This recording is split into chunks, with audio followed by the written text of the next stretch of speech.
Hello my dear, welcome back to my channel study with Namrata Pandey. आज बहुत दिनों के बाद मैं इस चैनल पे वीडियो लेकर आई हूँ। केवीएस की तैयारी में आप लोग लगे थे, सीटेट के बाद लगातार तुरंत केवीएस था, आप लोग उस तैयारी में लगे थे। मैं भी अपने एग्ज़ाम की तैयारी में लगी थी, लेकर नहीं आ पा रही थी। ये जो शिक्षक भर्ती में जो नई नियमावली आई है, उसको लेकर के आज ये टॉपिक है। आप लोगों ने कमेंट भी किया था और कुछ लोगों ने मुझे मेल भी किया था कि मैम इस पर आप एक वीडियो बनाइए। तो एक नहीं, मैं लगातार 2-4 वीडियोज़ लाऊंगी जिसमें कि सारा कुछ मैं क्लियर करूंगी। इस नई नियमावली से किनको फ़ायदे हैं, किनको नुकसान हैं, हर तरह की चीज़ें, क्या हो सकता है ये अब जो ये सुपर टेट है कितना समय ले सकता है और आपको क्या पढ़ना पड़ेगा, किस तरह से ये एग्ज़ाम होगा। तो आज इस टॉपिक पे बात करते हैं कि जो नई शिक्षक भर्ती नियमावली है ये क्या है। तो ये ऐसा है कि जो जिन्होंने एस्टेट दिया हुआ था, एस्टेट 2019, वो उनका 7वें चरण में उनको दे दिया गया था। अभ्यर्थी ये मानने के लिए तैयार नहीं थे। मेरिट नॉट मेरिट का जो बात ख़त्म हो चुका था, इस पर भी मैं नेक्स्ट वीडियो लेकर आऊँगी, इसका क्या होने वाला है। तो ये सारी बातें ख़त्म हो गई थी। अभ्यर्थी को 7वें चरण की प्रक्रिया का इंतज़ार था, लेकिन अचानक से सरकार ने ये काम कर दिया, एक नई नियमावली लेकर आए। तो जिस तरह आप लोगों को पता है कि जो 2006 से जो शिक्षकों की भर्ती हो रही है, 2006 से लेकर अब तक में लगभग 4.5 लाख शिक्षकों की भर्ती हो चुकी है। और ये भर्ती जो है ग्राम पंचायत या नगर निकाय के थ्रू हुआ करती थी। तो ये भर्ती अब सीधा सीधा आयोग ने अपने हाथ में ले लिया है। ये अब बीपीएससी के द्वारा लिया जाएगा और इसमें क्या होगा, जिसको कि आप सेंट्रलाइज कह सकते हैं, उस तरीके से इसमें होगा। वहाँ जो नगर निकाय के थ्रू आपका जो भी नियुक्ति होती थी, नियोजन की प्रक्रिया होती थी, उसमें परेशानी ये होती थी कि एक ही अभ्यर्थी, एक ही सब्जेक्ट के एक ही अभ्यर्थी कई नगर निकायों में वो अपने फॉर्म को नगर इकाइयों में गिराते थे। फिर बाद में वही अभ्यर्थी कंफ्यूज हो जाते थे। अगर एक ही सेम डेट पड़ जाता था कई नगर इकाइयों का, तो वही अभ्यर्थी कंफ्यूज हो जाते थे कि मुझे किस डेट में कहाँ जाना है। इससे क्या होता था, भीड़ भी हो जाता था और फिर अच्छे से जांच पड़ताल भी नहीं हो सकता था। और उसके बाद जो योग्य अभ्यर्थी, जिनके अंदर गुणवत्ता थी, एक गुणवत्ता शिक्षक की ज़रूरत, चूँकि हर राज्य को है, हर स्कूल को है और हर बच्चे को है, तो उसमें अच्छे शिक्षक पीछे छूट जाते थे। धांधली का आरोप भी नगर इकाइयों पर लगता आ रहा है। छठे चरण में भी आपने देखा कई बार नियोजन की जो प्रक्रिया है कैंसिल हुई, फिर से शुरुआत हुई। तो इन सब चीज़ों से दूर हटने के लिए सरकार ने ये काम किया। लेकिन कुछ लोग कह रहे हैं कि सरकार ने ये कदम या तो लेट से उठाया है या थोड़ा जल्दी उठा लिया। लेट से का मतलब है कि 2006 से लगभग 17 सालों में जो ये काम आपने ग्राम पंचायत और नगर निकायों को दिया था, ये पहले भी आप कर सकते थे। और थोड़ा ये लेट हो गया, आपने 17 साल तक वेट किया। और थोड़ा जल्दी का मतलब है कि अगर इतना आपने वेट किया तो ये एस्टेट वालों का भी आप कर ही देते नियोजन, उसके बाद फिर आप ये कदम उठाते। दो तरह की बातें हैं। तो इस तरह की कई बातें, कई मुद्दे ऐसे हैं, कई मेल मेरे पास ऐसे हैं और तर्कपूर्ण है, जिस पर कि आपको आगे वीडियोज़ मिलता रहेगा। तो जो भी जिनको भी अपडेट चाहिए वो सब्सक्राइब कर लीजिएगा। वीडियो लेट से आता है लेकिन बिल्कुल ऑथेंटिक न्यूज़ आता है। अब तक मैंने अपने इस चैनल पर जो भी बताया है एस्टेट को लेकर, या जो भी मैंने आपको खबर दिया, एस्टेट की तैयारी भी की है, करवाई है, प्लेलिस्ट में देख लीजिएगा। आप लोगों में से तो कई लोग मेरे पुराने सब्सक्राइबर, आप लोगों को पता है वो बिल्कुल 110% सही नहीं होता है। इस बार जो मैंने एस्टेट को लेकर बताया था, इसमें भी नोटिफिकेशन आया था, लेकिन चूँकि ये बिहार है तो ये नोटिफिकेशन कुछ सब्जेक्ट का एग्ज़ाम हुआ, कुछ का पेंडिंग है। ये क्या होगा आगे और क्या हो सकता है, ये आपको, इसको भी मैं बता दूंगी किसी वीडियो में। तो अब बात करते हैं इसमें होना क्या है। तो ये चूँकि सुपर टेट आप कह लीजिए, 7वें चरण का लोगों को, अभ्यर्थियों को इंतज़ार था।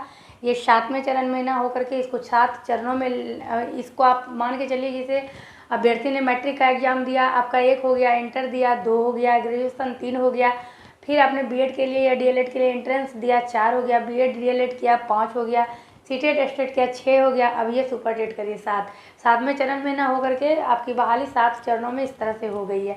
हालांकि एक गुणवत्ता, एक अच्छे शिक्षक के लिए बिल्कुल सही है, सही तरीके से चयन होगा और जो शिक्षक इसमें पास होकर के आएंगे उनको राज्य कर्मी का दर्जा दिया जाएगा।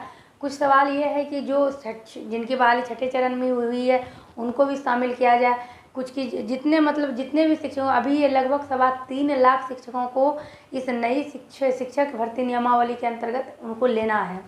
तो वैसे शिक्षक जिनको राज्य कर्मी का दर्जा चाहिए, यानी कि जिनकी नियुक्ति अपनी नियुक्ति पक्की करवानी है, जिनको अपना भत्ता चाहिए, सैलरी में जिनको वेतन में वृद्धि चाहिए, तो वो ये एग्ज़ाम दे सकते हैं। और ऐसा नहीं है कि आपको देना ही पड़ेगा, बशर्ते कि उनको एस्टेट सीटेड उनका होना चाहिए। और 2011 के पहले कोई एस्टेट सीटेड नहीं था, तो बस 2012-11 तक के अभ्यर्थी तक की ही बात है। जबकि बहाली की प्रक्रिया जो है, नियोजन की प्रक्रिया 2006 से चलती आ रही है। आप लोगों का जो भी सवाल होगा आप लोग कमेंट में करके पूछिएगा, आपके हर सवाल का जवाब देने का मैं प्रयास करूँगी।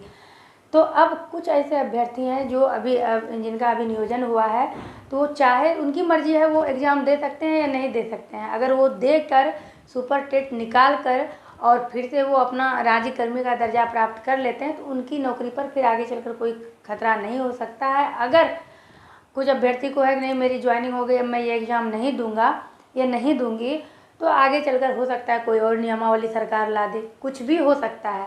वैसे भी ये जो सुपर टेट होने वाला है, इसमें भी एक बातें निकल कर सामने आई है कि अगर आप ये पास कर लेते हैं और सेंट्रलाइज तरीके से आपकी नियुक्ति होती है, तो इसमें भी आपको 2 साल तक ट्रायल में रखा जाएगा। 2 साल तक आपके पढ़ाने के तरीके को देखा जाएगा ऑनलाइन तरीके से।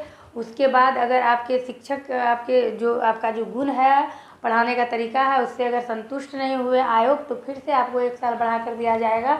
3 साल के बाद भी अगर आप सही ढंग से नहीं पढ़ा पाते फिर आपकी नौकरी ले ली जाएगी। क्योंकि अभी जैसे कि आपको पता है, बिहार में ऐसे कई वीडियोज़ वायरल होते हैं कि शिक्षक को सही ढंग से ना बोर्ड पे लिखने आता है, ना मार्कर और चौक पकड़ने आता है, ना सही ढंग से बोलने आता है। उनकी सैलरी लाखों में है और अच्छे पढ़े लिखे टैलेंटेड शिक्षक कहिए या अभ्यर्थी कहिए, वो घर में बैठे हुए हैं।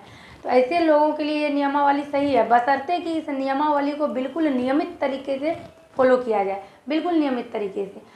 अब बात यह है कि ये कब तक होगा, इसमें पढ़ना क्या है, ये सब तो मैंने बता दिया। मैं नेक्स्ट वीडियो में आपको बताऊंगी। देखिए अब इसमें फ़ायदे और नुकसान क्या है।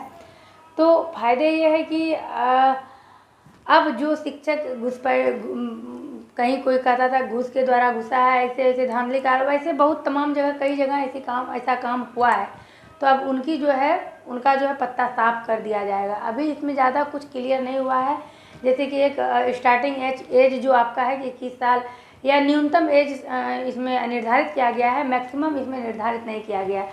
कुछ चीज़ अभी इसमें और भी निकल कर सामने आने वाली है। कब एग्ज़ाम होना है, क्या आपका पाठ्यक्रम यानी सिलेबस होगा, ये सब आयोग के द्वारा तय होगा। हालांकि कुछ लोग कहते हैं इसमें भी सरकार की साजिश है। बीपीएससी के द्वारा भी प्रधानाध्यापक का भी निकला हुआ था, तो उसमें बस 10% को ही 6000 समथिंग पोस्ट निकला हुआ था। उसमें लगभग कुछ सौ यानी कि 400-450 के आसपास को ही पास किया गया था। 90% सीट खाली रह गई थी। तो ये एक सरकार की मंशा है कि इस तरह किसी तरह करके जो है अभ्यर्थी को लटका कर रखना है, टाइम खींचते जाना है और फिर नए सिरे से बहाली भी निकालना है, जिससे कि अभ्यर्थी को ये भी ना लगे कि सरकार बहाली नहीं निकाल रही है और ये प्रक्रिया चलती रहे। तो फिलहाल ये है कि अब कोई 7वें चरण में आपका कुछ नहीं होना है। 17 साल से जो ग्राम पंचायत और नगर निकाय नियुक्ति कर रही थी, ये नियोजन की प्रक्रिया अपने हाथों में ली हुई थी, ये बीपीएससी ने ले लिया है, बीपीएससी के थ्रू होगा। और आयोग अभी कुछ इसमें तय नहीं कर रहे हैं कि कब आपका एग्ज़ाम होना है, क्या आपका पाठ्यक्रम होगा। वो सभी अपनी इच्छा से एग्ज़ाम दे सकते हैं। जो छठे चरण में जिनकी नियुक्ति हुई है, वो अगर अपना पक्का कराना चाहते हैं अपनी नौकरी को, तो अपना, और चूँकि उन लोगों को बिल्कुल नहीं डरना चाहिए जो योग्य है, जिन्होंने अपने मेहनत से, अपने मेरिट से, जिन्होंने एस्टेट सीटेट कुछ भी क्वालिफाई किया है या बीटेड कुछ भी। अब सवाल ये है कि कुछ लोग कह रहे हैं कि सरकार ने उलझाने का काम किया है, इसमें तो अब समय लगेगा। तो इसमें भी सत्यता है। अब देखिए ये बिहार सरकार है, अब तो उन्होंने ये निकाल दिया, अब डेट एक निकलेगा, पाठ्यक्रम निकलेगा, फिर से आप फॉर्म फिलअप करिए, फिर से आपका एग्ज़ाम होगा। पता नहीं फिर से क्या होने वाला है। ये बात सही है कि बीपीएससी के थ्रू एग्ज़ाम होगा, भगवान ना करे फिर क्या होगा, कोरोना बढ़ेगा, कैसे क्या होगा, ये प्रक्रिया अब आपको कितना समय लेगी वो आप समझ सकते हैं। बाकी मैं अगले किसी वीडियो में इसको क्लियर कर दूँगी। पढ़ना भी क्या है ये भी मैं बता दूँगी। तो अब देखिए एस्टेट वाले कह रहे हैं मैंने जो मेहनत करके अपना एस्टेट क्वालिफाई किया था उसका क्या होना है। तो अब जो कि छठे चरण में जिनकी नियुक्ति हो चुकी है, लगभग अभी 4.5 लाख शिक्षकों की भर्ती होनी है। प्राइमरी शिक्षक का लगभग 90,000 के आसपास है और माध्यमिक, उच्च माध्यमिक लगभग 1,80,000, 2 लाख के आसपास इसमें भर्ती होनी है। शिक्षकों की इतनी संख्या दर्शाई गई है, कितने शिक्षकों की आवश्यकता है। कुछ स्कूल भी ओपनिंग हुए हैं और कुछ जो है मतलब कि कार्यभार सौंपा गया है कि कितने स्कूलों में कितने। अब ये थोड़ा सा प्रोसेस लंबा हो गया है और अब ये जो भी है, जैसे कि आपको पता है कि जैसे बिहार में पूरा 38 ज़िला है, उसके अंतर्गत जो भी नियोजन इकाइयाँ लगभग 9222 के आसपास है, लगभग 9222 है। तो हर जगह जगह अभ्यर्थी परेशान होता था इसमें पता करना किस इकाई से, किस ज़िले से कितना सीट खाली है, मतलब वो भी एक पेचीदा सा था, परेशानी थी। इसमें क्या है कि आपको सीधा 38 ज़िले में जो सेंट्रलाइज तरीके से होगा, और इसका जो भी अधिकार दिया गया है नियुक्ति का, जिसको भी ये प्राधिकार दिया गया है, जो भी ये नियुक्त करेंगे, वो हर जिले के जिला शिक्षा पदाधिकारी को ये अधिकार दिया गया है। यानी कि अब बस 38 ज़िले में आपको ऑनलाइन फॉर्म देना है, क्योंकि सेंट्रलाइज तरीके से होगा। लेकिन सवाल ये है कि चूँकि एस्टेट वालों का कहना है कि हम लोगों की बहाली करके फिर आप ये निकालते हैं, फिर एस्टेट वालों की भी अपनी मर्जी थी कि वो राज्य कर्मी बनना चाहते हैं या नियोजित शिक्षक ही रहना चाहते हैं, वो अपने वेतन में वृद्धि करवाना चाहते हैं या क्या करवाना चाहते हैं। तो कुछ पेचीदा सवाल है, हालांकि इसमें क्या समय लेगा, क्या पढ़ना है, ये सब कुछ अभी कुछ भी क्लियर नहीं हुआ है। लेकिन ध्यान रखिएगा, मुझे लगता है कि आपको जानकारी मिल गई, समझ गए आप। वैसे पहले से भी आपको सब कुछ पता था। जो पहले से कार्यरत हैं उनको 10 साल की छूट मिली है, जिन्होंने एस्टेट सीटेट किया है। कुल मिलाकर ये कहिए कि 2012 के से जो शिक्षक नियुक्त हुए हैं, जिनकी जो नियोजित किए गए हैं, उन सब के लिए भी है, वो भी इसको फिलअप कर सकते हैं अपने आप को राज्यकर्मी बनाने के लिए।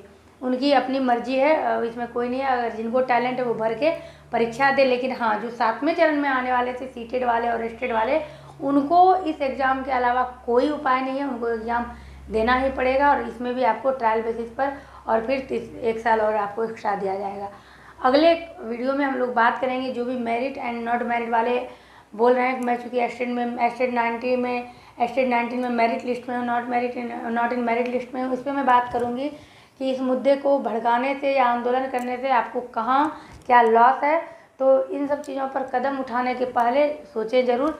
तो उम्मीद करते हैं इस पर आपको जानकारी मिली है। इस पर और भी कुछ डिटेल चाहिए, कुछ जानना हो तो आप मुझे ज़रूर कमेंट करिए। और आपको एक बात ये भी बता दूं कि इसमें 50% महिला को आरक्षण दिया गया है।